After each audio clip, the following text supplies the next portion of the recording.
நீங்கள் பார்க்குற இதுதான் தாவேகாவினுடைய தேர்தல் அறிக்கை. சரிங்களா? இதில் இப்போ பார்த்தீங்கன்னா, ஒவ்வொரு குடும்ப தலைவிக்கும் அவர்கள் 60 வயதை எட்டும் வரையில் அவர்களுடைய வங்கி கணக்கில் மாதம் 2500 ரூபாய் வரவு வைக்கப்படும் அப்படின்னு அவங்களுடைய தேர்தல் அறிக்கையில் தெளிவாக சொல்லியிருக்காங்க. இதை தான் இப்போ உங்களுக்கு இங்கே சுட்டி காட்டப்படுது. அதில் பாருங்கள், இது தேர்தல் அறிக்கையில் அவங்க சொல்லியிருக்கிறாங்க. ஒவ்வொரு மாதமும் 2500 ரூபாய் வரவு வைக்கப்படும். யாருடைய வங்கி கணக்கில்? அந்த மகளிர் உரிமை தொகை என்று சொல்லக்கூடிய உரிமை தொகையை 60 வயதை எட்டும் வரையில் ஒவ்வொரு குடும்ப தலைவிக்கும் அவர்களுடைய வங்கி கணக்கில் மாதம் 2500 ரூபாய் வரவு வைக்கப்படும் அப்படின்னு சொல்லியிருக்கிறாங்க. சரிங்களா? ஆனால் இப்போ நடந்தது என்ன? இப்போ நீங்கள் பார்க்குற இந்த விவரம் என்னன்னு பார்த்தீங்கன்னா, செய்தி வெளியீடு. அதாவது தமிழக அரசினுடைய அதிகாரப்பூர்வ செய்தி வெளியீடு. இது என்றைக்கு வெளியிட்டு இருக்காங்கன்னா, மே 14ஆம் தேதி இந்த செய்தி தமிழக அரசு சார்பில் வெளியிட்டிருக்காங்க. இப்போ என்ன இதில் போட்டிருக்காங்க பாருங்கள். மே 2026 மாதத்திற்கான கலைஞர் மகளிர் உரிமை தொகை பயனாளிகளின் வங்கி கணக்கில் விரைவில் வரவு வைக்கப்படும்.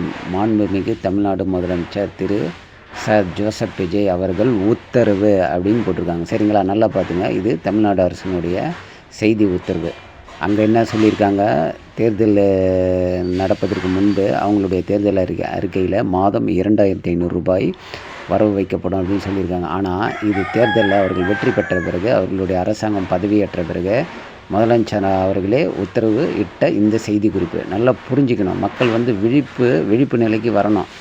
நீங்கள் எந்த அளவுக்கு விழிப்பு நிலையில் இருக்கின்றீர்கள் அல்லது இருக்கிறீர்களா அப்படின்னு புரிய வைக்கிறதுக்கு தான் இதை நான் சொல்கிறேன். பாருங்கள், நல்லா கவனிங்க. பெண்களுக்கு மாதந்தோறும் ரூபாய் 1000 உரிமை தொகையாக வழங்கப்பட்டு வரும் கலைஞர் மகளிர் உரிமை தொகை திட்டத்தினை மறுசீரமைப்பு செய்ய அரசுக்கு உரிய கால அவகாசம் தேவைப்படுகின்றது அப்படின்னு சொல்லிட்டு அவங்க என்ன பண்ணிட்டாங்க? இந்த மே மாதத்திற்கான மகளிர் உரிமை தொகை 1,31,00,000 பெண்களுக்கு வெறும் 1000 ரூபாய் மட்டும்தான் அவர்களுடைய வங்கி கணக்கில் வரவு வைக்கப்பட்டிருக்கின்றது. மீதமுள்ள, அதாவது 2500 ரூபாய் சொன்னாங்க, அந்த மீதமுள்ள ஒவ்வொரு பெண்ணுக்கும் கிடைக்க வேண்டிய 1500 ரூபாயை அரசாங்கம் நிறுத்திவிட்டது. இதன் மூலம் பெண்கள் தெரிந்து கொள்ள வேண்டிய உண்மை என்னவென்றால், உங்களுக்கு இந்த மாதம் கிடைக்க வேண்டிய 1500 ரூபாய், கூடுதலாக கிடைக்க வேண்டிய 1500 ரூபாயை ஒரு காரணத்தை சொல்லி அரசாங்கம் நிறுத்திவிட்டது. அப்போ இதில் நஷ்டம் யாருக்கு? ஓட்டு போட்ட பெண்களுக்கா அல்லது அரசாங்கத்திற்கா? உண்மையை சொல்ல போனால் இதில் அரசாங்கம் லாபம் பார்த்து விட்டது. லாபம் என்ன? அந்த 1500 ரூபாயை உங்களுக்கு இந்த மாதம் செலவு பண்ணாமல் அதை அவங்க நிறுத்தி வைத்து விட்டதுனால அவங்களுக்கு சேமிப்பாகின்றது. யாருக்கு? அரசாங்கத்திற்கு அது சேமிப்பாக வைத்து விட்டார்கள். உங்களுக்கு மக்களுக்கு கிடைக்க வேண்டிய அந்த கூடுதல் 1500 ரூபாய் கிடைக்கவில்லை.